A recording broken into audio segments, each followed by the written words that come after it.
Ang Lumang Gapan, isang pamanang distrito na matatagpuan dito sa lungsod ng Gapan, sa Nueva Ecija. Kilala sa lumang mundo nitong kagandahan, makasaysayang mga gusali, at tradisyonal na arkitektura ng Pilipino na nagbubunga ng kolonyal na nakaraan. Kamusta mga ka-travel? Samahan niyo ako magliwaliw dito sa lugar na kung tawagin ay Little Bigan, isang lugar ng punong-puno ng makasaysayang kwento. Pero bago po tayo magsimula, kayo po muna ay aking inaanyayahan na mag-subscribe at i-like ang aking channel. Pindutin na din ang notification bell para maging updated po kayo sa mga bagong episodes na aking ilalabas. So tara mga ka-travel, samahan niyo ako. Ito ang aking kwento.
Ang terminong Little Bigan ay isang moniker o palayaw na binigay sa lugar na ito sa Gapan dahil ito ay nakikita bilang isang munting bersyon ng sikat na pamana ng lungsod ng Bigan sa Ilocos Sur na pinapanatili ang mga kwento at aesthetic nito.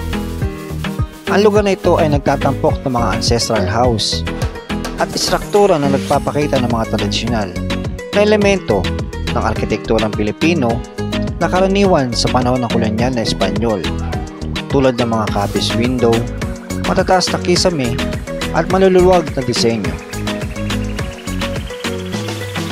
Ang mga makasaysayang gusali at pangkalahatang kapaligiran ng lugar ay nagsisilbing paalala ng mayamang kasaysayan ng Gapan na ginagawa itong isang sikat na lugar ng turista para sa mga nagnanais na maranasan ang nakaraan.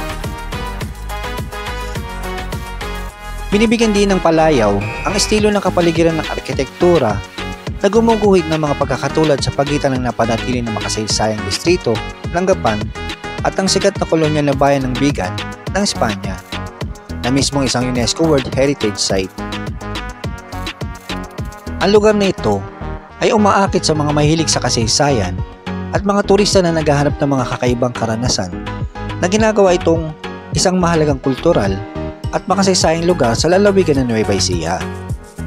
Tulad ng maraming mga bayan sa panahon ng kolonyal sa Pilipinas, itinayo ito sa paligid ng gitnang plaza at isang malaking simbahan. Upang maprotektahan ang mga makasaysayang palatandaan nito at makaakit ng turismo, ibinalik at inayos ng lokal na pamahalaan ng Gapan ang marami sa mga lumang istruktura.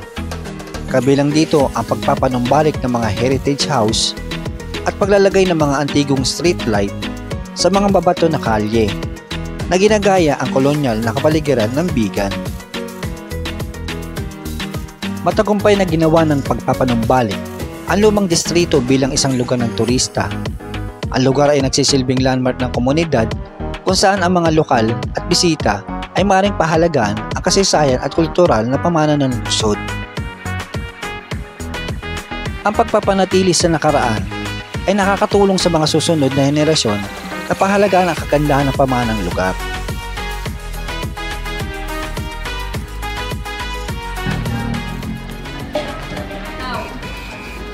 Ito yung unang bahay na makikita natin dito sa Mekanto.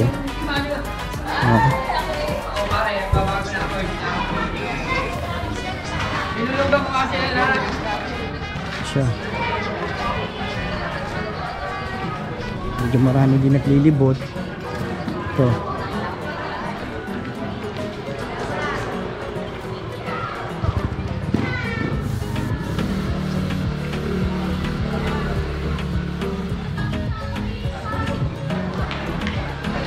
Oh, ito mga ka-travel, sinasabi nila yung ang sabi dito, itong mga lamppost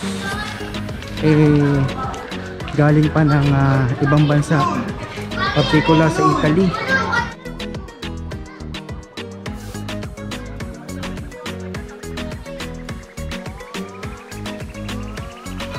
Tapos ito yata yung sinasabi nilang parang lumang kabisera.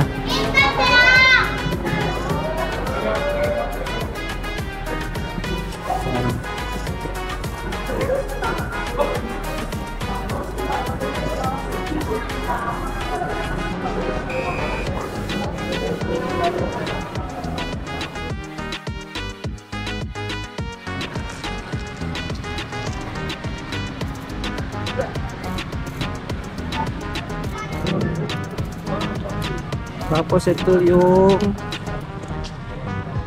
tinatawag nilang tagpuan sa lumang Gapan. So, dito siguro makikita nyo lang dito yung mga maliit na kainan. Yan. Ito lang yung sure niya.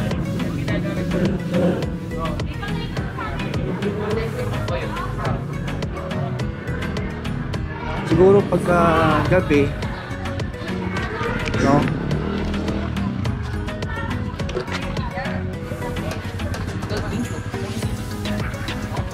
Pagka gabi siguro dito maganda rito.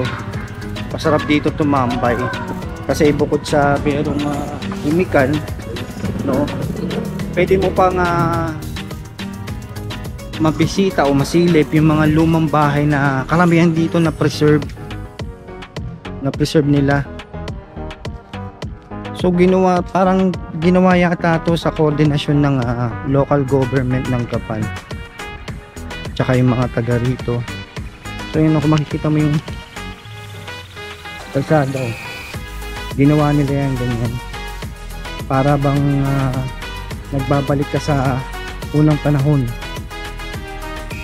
So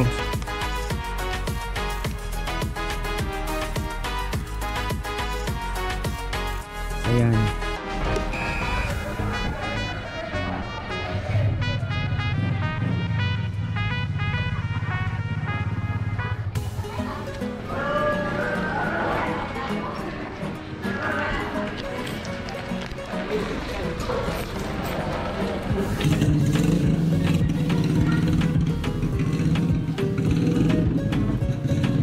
So may lang siya.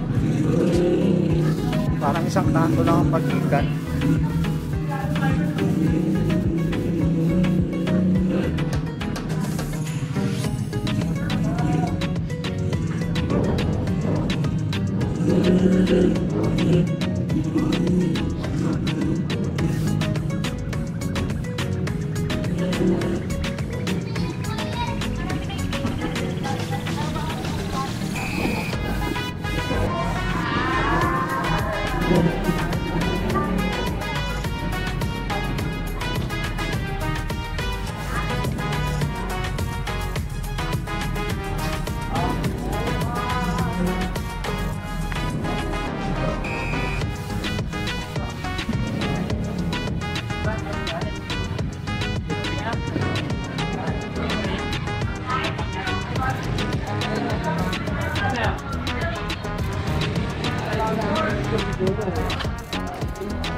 So yun lang mga ka-travel, maikli lang talaga yung lugar.